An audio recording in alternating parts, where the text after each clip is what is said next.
Ma non si è mai spenta la questione settentrionale, si figuri se noi cediamo di 1 millimetro rispetto a tutto il lavoro fatto sull'autonomia. C'è un grande lavoro fatto dal ministro Stefani.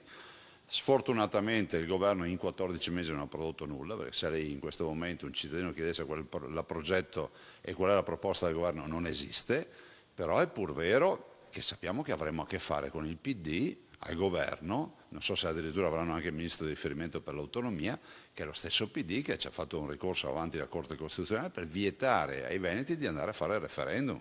È lo stesso PD al governo con Renzi che impugnò il nostro referendum, è lo stesso PD che ci vietò l'uso della tessera elettorale durante il referendum, è lo stesso PD che promosse i ricorsi al TAR e così via. Quindi sappiamo già che il terreno sarà impervio. Però comunque noi andiamo avanti. Se è vero che noi abbiamo chiesto troppo, qualcuno mi dovrebbe spiegare perché Chiamparino in Piemonte, che ha chiesto 12 materie, non ha avuto nulla, e Bonaccini in Emilia-Romagna, il collega Bonaccini che ha chiesto 15 materie, non ha avuto nulla. Noi continuiamo a chiedere e a trattare su 23, il ministro Stefani, il ministro della Repubblica, aveva e ha preparato un progetto del 23 e vedremo cosa risponde il governo.